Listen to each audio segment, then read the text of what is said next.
straighten up the tie. Ah. What's going on? What is going on, everybody? How you guys doing? Hope everyone had a wonderful, what's today, Thursday? It is. I don't even know what day it is anymore because they're all, it's like Groundhog Day down here. Every day's the same. It's sunny and like 81 degrees. So every day just kind of blends into the next. But boy, you guys up there in the Delaware Valley have had your hands full, haven't you? We're going to talk about this incredible winter storm train that you guys are about to see. You know, and I will say this, it's a shame. Well, I guess it really just depends on how you feel about snow, right? And ice, and or if you just wanted rain. Because if you are a snow lover, it's a shame we couldn't line all of these up just right. Because I can't assume for a second that every one of these, because there's like 5 storms that are going to be impacting the Delaware Valley within the span of about 8 or 9 days. Imagine if every one of them brought accumulating snow to the city. I mean, we could be looking at just like a snow footprint or a glacier in the mid-Atlantic and the Northeast. We'd be talking about phenomenal amounts of snow. But unfortunately, that's not going to be the case. A lot of this is what we call overrunning moisture. So there's going to be that rain-snow line. It's going to wobble. It's going to go back and forth. Some storms are going to be colder than others. Some will bring accumulating snow. Some won't. Some will bring a lot of ice. Some won't. There's a couple in there that I saw actually showed a decent amount of rain for the city. So, and you need that. It's been really, really dry.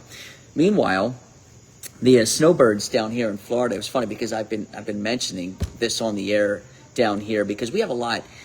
We're in an area in South Florida here, the West Palm Beach area. We get a lot of folks from the Philadelphia area, Baltimore, D.C., New York City. They're all here. They all come here, Southern Canada. They all come down here to get away from 10-degree wind chills, snow, ice. So, sometimes I try to put a little bit of Philadelphia in my forecasts down here. And I was talking about that winter storm train that's going to be impacting the area up there. And I made a joke. I was like, what'd I say? I said something to the effect of, I'm sure you're much happier down here with all this sunshine and low 80s. I forget what I said. I'd have to go back and look at it. But I'm sure that's exactly how a lot of people feel. Okay, so yeah, same song and dance for the snowbirds down here in South Florida, low 80s, mostly sunny, only moderately humid, it's not bad, and you get a light southeasterly breeze. Where I am in Stewart, we're close, we're really close to the Atlantic waters, and we get this nice breeze every single day, and it cools you down. You might peak around 81 or 82, but you don't stay there long. You pull back, and you get this. It's not like your traditional sea breeze, like if you were in Sea Isle City or Cape May or something like that. It's going to knock you down 10, 11, 12 degrees, but it will knock you down maybe 3 or 4. And so let's say we peaked at around 82 today in Stewart. It was like 78 when I left and went down to work. And 78 is a pretty nice day. Okay, so what we're going to focus on here in the Mid-Atlantic for the Philadelphia area, the storm that you guys just had this morning, that was kind of, I don't want to call it a garbage storm because even ice and stuff like that, it's dangerous. But it's sloppy. You know what I mean? It was one of those sloppy storms. So I won't even get into that one. That one's come and gone. Let's do this one coming in here Saturday evening and Saturday night. We'll get into that. And then the bigger threat as we get into the beginning of next week. That's going to be, I believe it's a Tuesday into Wednesday thing. That's the one, we talked about this 2 days ago. That is the one that you have to watch closely. Now, the modeling is going back and forth for now. Some days it shows a little less. Other days it shows a walloping.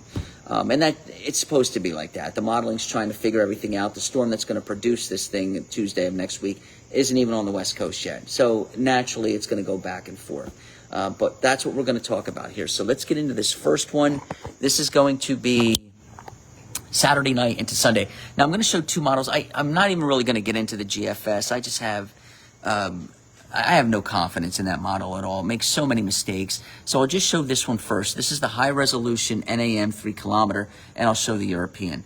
So to get you caught up, if you're new to the Sowers Dungeon segments here, remember green is rain, blue is snow, and then when you get into these colors here, the orange and the pink is freezing rain, the orange is sleet. And if you remember what sleet is like little ice pellets falling to the ground. And they will accumulate too. I've actually seen some pretty good sleet storms over my years. And They make for a very messy situation too, although a lot better than freezing rain because at least you have some kind of traction on sleet. Okay, so this is, we're going to start the clock around, you see where it says 18Z, Saturday. It's in Zulu time, 18Z is 1 p.m. So this is 1 p.m. Saturday. If you're the early bird on Saturday, there's nothing going on. It's cold, but there's nothing going on, okay? Here's the slop. Down here, it's getting going. Now, this is what we call, it's what we call overrunning moisture. It's warm air advection. So at the surface, it's really, really cold. You might wake up to temperatures, and I have to take a closer look at your forecast, but you're probably going to start out in the 20s. But aloft, what's happening is warmer air from the south is overriding that cold air. The atmosphere doesn't like that, so it produces moisture, okay? And this is the slop that you get as a result. So there's 1 o'clock Saturday. Here's Philadelphia right here. Allentown's here. Atlantic City's here. This is the state of Delaware. It's Baltimore and D.C., okay? So let's set it in motion for you. 1 o'clock, we're in good shape. 2, 3, 4 o'clock, okay? So 4 o'clock in the afternoon, this is what we're starting to see. Notice the sleet breaking out. So in places like Delaware, this thing Saturday, late afternoon, early evening, you probably won't even get any front end snow with this. You're probably just going to start right away as sleet, okay? Then as we get into, 5 o'clock in the afternoon, maybe some front end snow here, 6 o'clock in the afternoon. Also, I want to point this out. The darker the color, the heavier the precipitation. So in this case, you see the dark blue. That's a moderate snow at the very least, okay? But it is a lot steadier than this light blue would be here. So you got a steady snow falling. This is, 6 o'clock in the evening on Saturday. You got a steady snow falling in places like Chester, just north of Wilmington. Looks like Philadelphia starting to see a steady snow there. And then you get this thin strip of light snow. This is all sleet here in Millville and Cape May and Atlantic City and Dover and Middletown, Delaware, Newcastle County in Delaware and Wilmington and southern Chester County, southern Lancaster County. It's all sleet already at that point. And watch how this expands. So now all of a sudden, just an hour later, 7 o'clock, now we're showing sleet. Okay, and here's the deal. I would much rather see the sleet and the snow than it would the freezing rain. And I just talked about this earlier because at least you can get some kind of traction on snow and sleet. Once we flip it over to freezing rain, that's it. Everything turns into an ice rink. So this is 7 o'clock in the evening on Saturday. Okay, and this model has it sleeting pretty good in Philadelphia, all of South Jersey. It's still snowing in Trenton, Willingboro, Mount Holly. It's probably still snowing. Bucks County, it's snowing. Allentown, Quakertown, those areas, Poconos. This is 8 o'clock, and now even all of those areas has flipped over to sleet. Actually, it's sleeting almost everywhere. Notice Delaware, you've turned over to freezing rain. Remember what freezing rain is? Freezing rain is rain, okay? You look out your window, it is raining, okay? But the ground is so cold that that rain freezes on contact with the cold ground and turns everything into ice, okay? So that's what this represents here, the pink, okay? So 8, 9, that's 10. Wait, hold on, I lost count here. That's 7, okay. 8, 9, 10. So 10 o'clock in the evening on Saturday. Now it's freezing rain in Philadelphia. 11, there's midnight. Remember, we were talking about there's 1 o'clock in the morning. The darker the color, the heavier the precip. This is heavy freezing rain.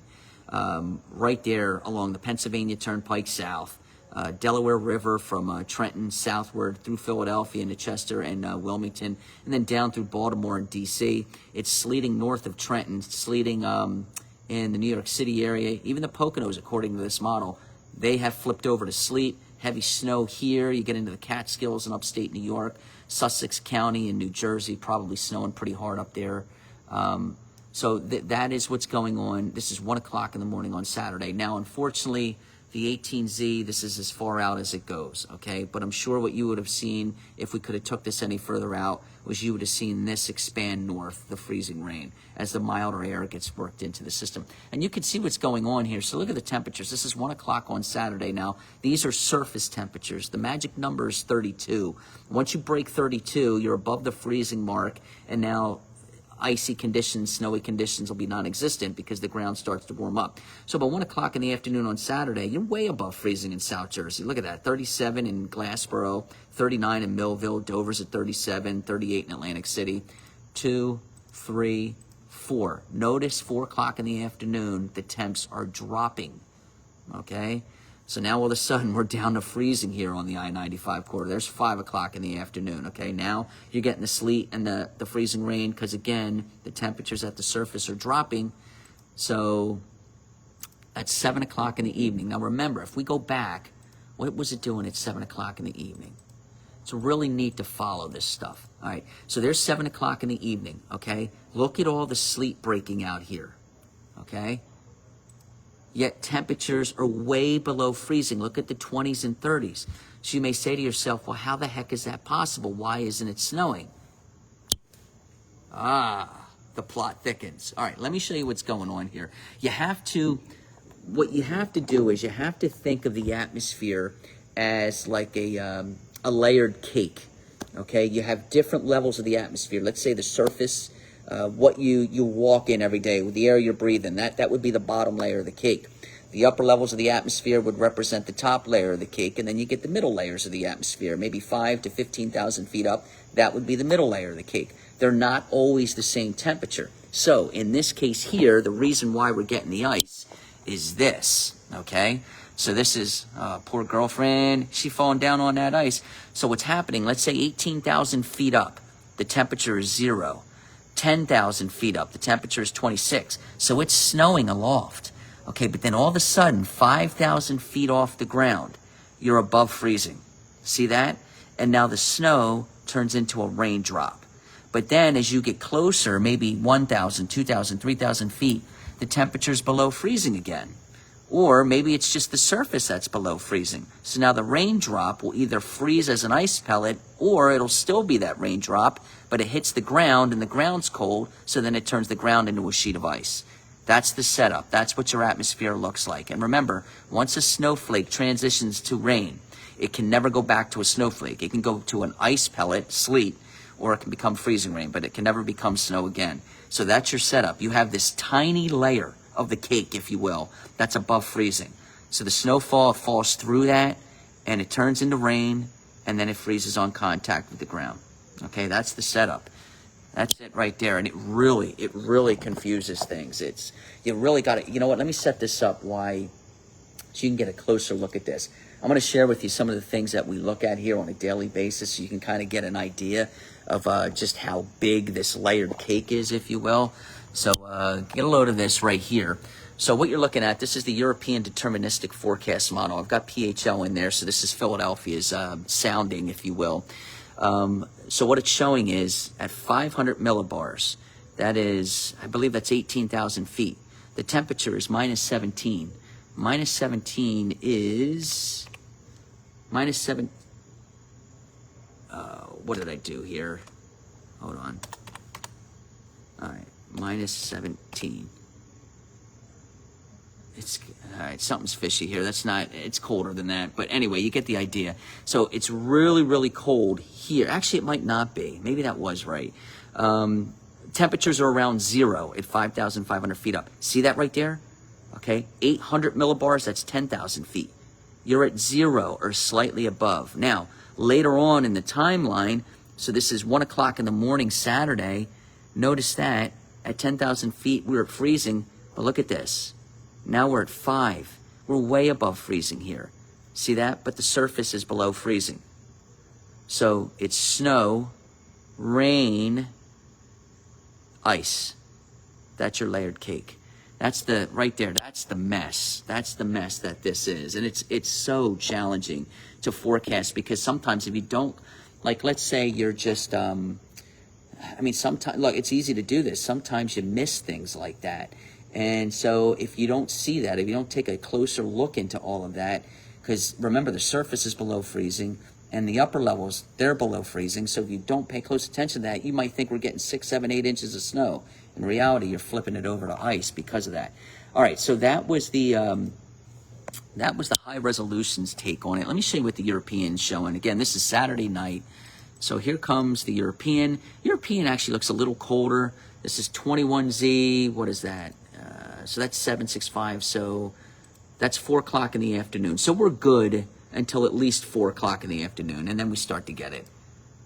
But notice it goes right over to freezing rain very quickly. By 7 o'clock in the evening, look at the freezing rain. Look at this. It's all freezing rain. Maybe you get a little snow on the front end. If this model pans out, you might not even get an inch of snow anywhere on the front end. Maybe Poconos, you might get a 1 to 3 or 2 to 4. But everybody else, it would be a quick changeover if the European is correct with what I'm showing you here. And it shows a lot of ice, a lot. So you get the idea. The Saturday night thing is going to be a real mess. So what I would advise you to do is, I mean, many of you're probably not going to do anything anyway, right? Because everyone's going out for Super Bowl Sunday, hanging out with family and friends or going to places. Sometimes it's like, I remember when I was younger and I wasn't married yet, I didn't have Paigey. New Year's Eve would be a perfect weekend. Let's say New Year's Eve fell on like a Saturday night. Well, there was no way in heck I was going out Friday night. You got to pace yourself, right? So I'm assuming some of you guys, that you do that, right? If Super Bowl Sunday is Super Bowl Sunday, you're not going out Saturday, right? You pace yourself. Or maybe you do. I don't know. But I know there's no way I could hang anymore. Look at the ice projections on the European. That's a mess. That's a real mess, Saturday night and Sunday. Now, it could be overdone, absolutely. But I would think you're getting at least 1/4 of an inch of ice. That's a real mess. Okay, hopefully that's wrong. Now, what I want to do is let's move into the main event here. This is what a lot of people have been talking about because this is the one, I know Cecily and I were in really good agreement on this. This is the one that you really got to watch closely. See where it says 15Z Tuesday, right there. Okay, so that is, 10 o'clock in the morning on Tuesday, February 11th. We are good, okay? Now, let's set it in motion for you. Let's see what is going on. We're still with the European model. This is the 12Z update, so this is the early update, and here it comes. Okay, so now this is, it's 4 o'clock in the afternoon. The snow has started. Remember, the darker the color, the heavier the precip. Okay, that's a heavy snow falling. At 7 o'clock in the evening commute on Wednesday is going to be a nightmare. I'm just going to throw that out there right now, okay? There's 10 o'clock, okay? There's 1 o'clock in the morning. Notice the switch. Even here, it's got rain in Cape May, Cumberland, and Atlantic counties. Also Kent and Sussex counties in Delaware. And then it's trying to mix some sleet and freezing rain up the I-95 corridor. But you notice the front end thump of snow here. See that?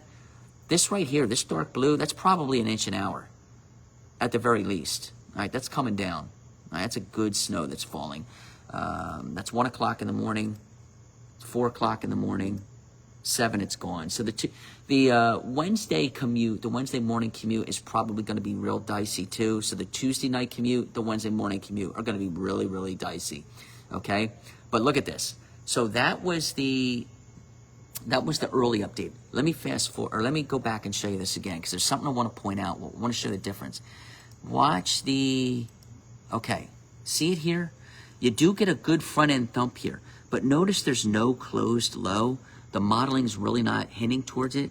See this? I mean, see how elongated it is? It's really, really weak, okay? And so what it does is it shows a little bit of a thump on the front end, but nothing substantial, right? Nothing significant. Now, watch the new update. So see, this is 18Z instead of 12Z. This is the new update. Watch down here, and then I'll focus up there. So remember, the first one showed something that was kind of raggedy and just elongated. Watch what this one's doing. Boom. See the closed low? That is huge, huge, huge, huge. Because once you get a closed low like this and it's concentrated, you start drawing the cold air in on the backside. It's a northeast wind. That's why they call them nor'easters. You get this set up and you're shoveling a lot of snow. So here's the difference. All right, so here's the new update. All right, let me go back real quick and just show you the old update, which was this morning. No real closed low. You do get a little front end, but it goes right over. You can't lock the cold in. It goes right over to an icy mess, and then eventually rain. Here's the new update. You do get a closed low right here. Boom. Look at the heavy snow on the top. All right, look at this. Now, the low is close to the coast, so even those short points, you might not escape a changeover here. You might flip over to rain, and then the I-95 corridor will flip over to an icy mix. But here's the difference, okay? The first update on the European has that. The new update on the European with the closed low has that. You see the difference that makes? All right, so you get a raggedy looking low, Remember, it was a huge elongated low. It's no real concentrated area of low pressure. You get the front end thump. Maybe you do get a 3 to 5 here, okay? You get a closed low, and hello, we're in business. And now you've got at least 6 or 7 inches up and down the I-95 corridor, okay?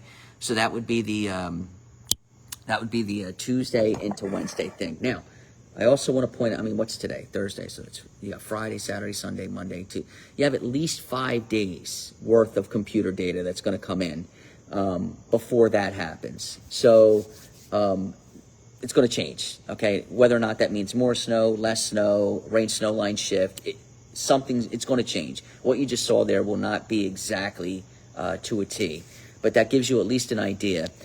On the low end, you're probably looking at a 2 to 4. Okay, that would be my guess on the low end. Although let me take a closer look. Yeah. On the low end, you're probably looking at a 2 to 4. On the high end, you're probably looking at a 3 to 6 with isolated heavier amounts. But again, because these are overrunning situations. But again, it all depends on the center of that low.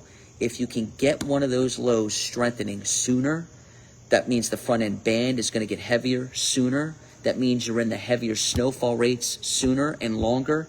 And then who knows? I mean, Tuesday has the potential to be your storm. If you want a snowstorm, Tuesday has the potential to do that. Real quick for my snowbird friends, and then I'll answer a few questions, and then I got to eat dinner because I am starving. For my snowbird friends down here, we hit, and I'm not trying to rub this in because, I mean, you guys know I love snow and cold, so I would love to be in a snowstorm too. But this is really nice down here. Every day I wake up in the morning, me and Paigey go on to our little lanai, the screened-in back patio. We lay on our couches and we watch the TV, and it's so nice. Temperatures starting out in the upper 50s to low 60s here. Really just moderate amounts of humidity. It's not bad. You get a light breeze. And then by afternoon, we had 5 straight days with a high of 81. Today was 80, but look at this. Here is your 7-day forecast, my friends. Wow. 81 tomorrow, Saturday 82, Super Bowl Sunday 82, Monday, Tuesday, and Wednesday we're going to put a string of 83s together, Thursday 82, and then there are some signs that we could see a cold front by the end of next week. Here's the problem right here. If you want some cooler air, there's a big area of high pressure. You see this thing? There are fronts that are going to try to attack it from the north, but they can't get the job done because this high is here. This is your southeast ridge, okay? As long as that high is there, none of these fronts will drop into South Florida. And that means a lot of 80s in the week ahead. I'm thinking at least 10 more days of 80 degrees or higher. And again, it's not bad, okay? Because, I mean, it's great boating weather. The seas are flat. We're only looking at like 2-foot waves and not too much of a risk of rip currents or beach goers. I mean, it's just beautiful conditions down here. It's just if you wanted some cooler weather, if you want a couple of those cold fronts like we had a few weeks ago, doesn't look like we're going to get that anytime soon. Okay, let's see. Let me answer just a couple real quick, and then I'll probably do another one of these Monday night. We'll see where the modeling is. And of course, I will post updates on my Facebook page. It just won't be this right here. They're going to be like actual posts with pictures. Let's see. Jason says, that's it. Rub it in. I'm sorry. We watched did you guys see? I think you guys saw, right? The pictures I posted. Go onto my page if you haven't already seen these. And little Paigey and I, we had our first daddy-daughter car wash day. And it was great. We got it done early. It was like 9:30, 10 o'clock in the morning. We went out there. The sponges were like this big. I mean, Paigey's, both hands just, Let me see. Hold on. Let me see. I showed some of these on the air. You guys are going to kick out of this. So if you haven't seen these already, watch this. There she is. She was doing such a good job. Here was the funny thing, right? So we would start here, right? And we would get this side done. I'd have a lot of soap, and then I'd take the hose and I'd rub it, squirt it down. And then we'd go to the back and same thing, squirt it down. But then by the time I got on the other side of the car and I start working here, Paigey, and I didn't see her, would go back to this side and start doing this again. So then I'd have to start all over. We must have did that. It must have been 5 times. It was so funny. What should have been like a 5-minute, maybe a 10-minute car wash Might have been 20 minutes, but it was so cute. I might actually turn that into a weekly thing now because she had such a good time, and I did too. Such a girl dad. All right, you guys have a great night. Look for more posts on my Facebook page. Follow Cecily too. Cecily's got a real good handle on what's going on. Go to her Facebook page. She has more updates for you guys in terms of like she'll break it down for you in terms of hourly, like Lehigh Valley, when do you change over? Philadelphia, when do you change over? Find her Facebook page, and she'll break down all that information. In the meantime, you guys have a great weekend. And I will do another one of these live from the Sowers Dungeon segments Monday at 7:45. Be safe out there. Go Birds. See you guys.